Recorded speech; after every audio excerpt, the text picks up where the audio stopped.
Bonjour. J'espère que vous allez bien avec ce beau soleil et que vous restez pas enfermé devant votre écran comme moi. Je voulais vous parler de la paire GBP-GPY qui, je trouve, peut présenter, quelque chose de pas trop mal pour le début de la semaine prochaine. Alors je vais vous la présenter, tout d'abord sous une vue Ichimoku. Donc la tendance est haussière, hein.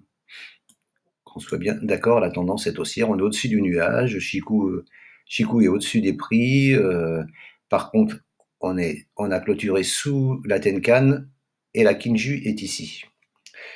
On est venu buter sur une résistance hebdo que je vais vous montrer.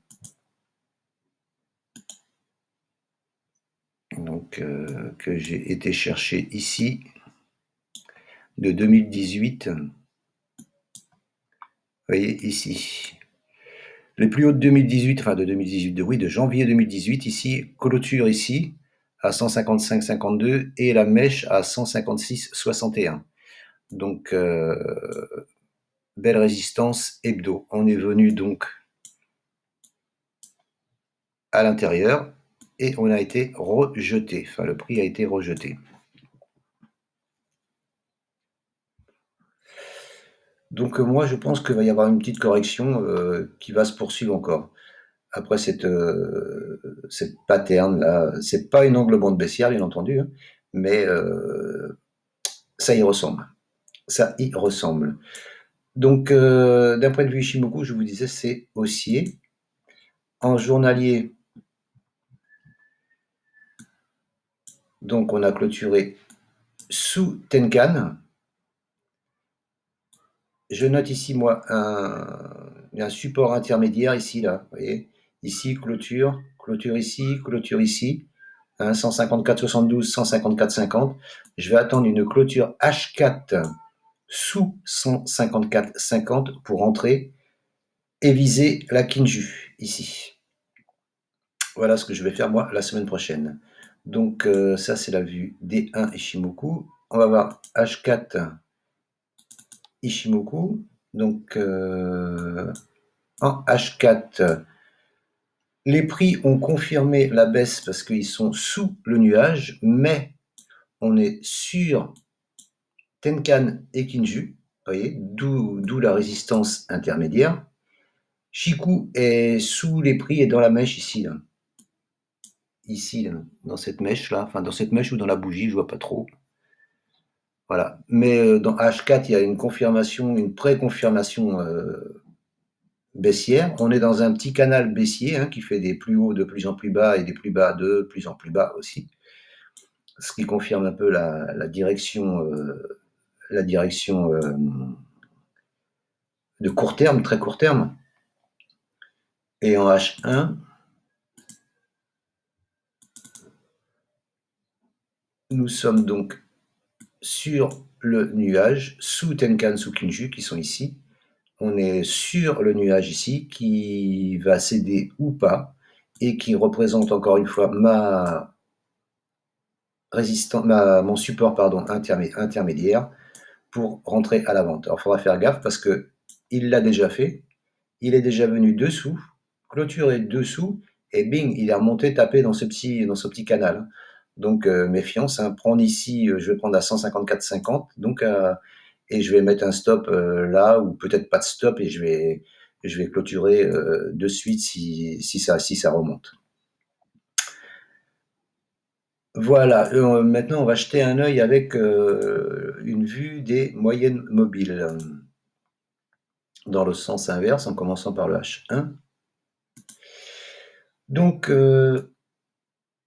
le 1 heure, on est sous les moyennes mobiles. La 20 croise la 20, la 50, la 100 et la 200. Donc, la tendance immédiate en H1, elle est baissière. En H4, avec les moyennes mobiles, donc la 20 est sous la 50, donc la tendance immédiate est baissière. On a clôturé sur la moyenne à 100 jours, vous voyez la bleu clair là qui est ici là, d'où encore une fois ça confirme ma résistance intermédiaire en gris là. Donc c'est pour ça que j'attends une clôture en dessous de la 100, donc sous les 154,50 pour rentrer et viser la résistance journalière plus bas. En vision journalière, ça confirme toujours mon support intermédiaire car on a la 20 au-dessus. Là, je vais mettre la 7. On est sous la 7 et sous la 20. Donc la tendance immédiate est baissière. On est sous la 7. La tendance journalière est neutre. On est entre la 7 et la 20. Donc j'attends. Ça confirme toujours les 154,50. Hein. C'est les 154,50 qui vont diriger mon trade, la semaine prochaine. Une clôture sous les 154,50. Je vise le support journalier ici à 153,78, 153,41. Et de là, je verrai ce qui se passe. Donc, les 153,78, 153,41 sont ces mèches ici, là, et ces mèches ici. Voilà. Et après, si ça casse ici, on pourrait redescendre ici sur ces mèches ici. Mèche ici, cassure, clôture ici. Là, on a traversé. Ici, résistance. Là, on est passé. Donc, voilà ce que... Et, ah oui, je vous ai pas montré, donc en hebdomadaire. En hebdomadaire, donc... hop. Donc, on est au-dessus de la 7. Donc, c'est pour ça que je vous disais la tendance est haussière. C'est du contre-tendance, hein, bien entendu. Hein. Mais ce qui me fait vendre, c'est cette résistance, hein, résistance hebdo. Généralement, une résistance hebdo, ça rejette toujours en règle générale, hein, ça rejette toujours le prix. Maintenant, de combien, ça, on ne sait jamais. Et il y avait aussi, regardez, en hebdo,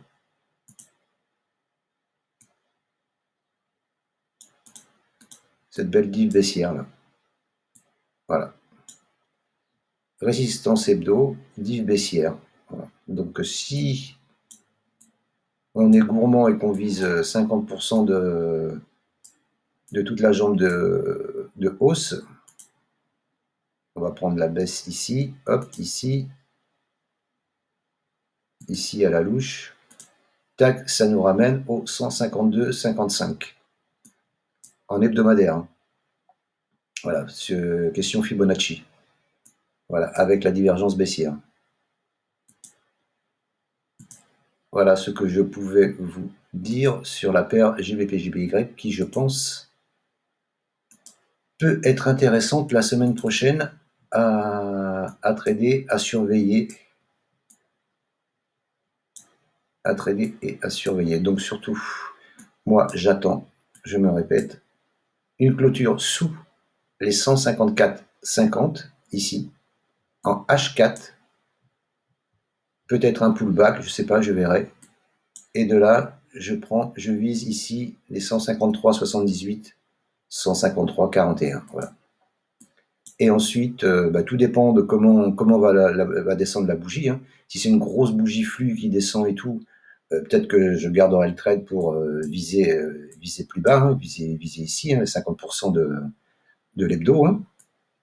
Ou alors, si de toute façon, il y aura un ralentissement ici, hein, ça c'est quasiment obligé. Hein. Il y aura un ralentissement ici et il y aura une temporisation ici. Hein. Donc là, soit je couperai, soit je prendrai qu'une partie, enfin je sais pas. Voilà. Voilà ma vision, mon plan pour le GBP-JPY la semaine prochaine. J'étais un peu long, je suis désolé. Je vous remercie de m'avoir écouté. Je vous souhaite un bon dimanche et une bonne semaine de trading. N'oubliez pas de mettre un petit pouce si cette vidéo vous a plu et si vous êtes d'accord avec moi. Bon dimanche, à plus, au revoir.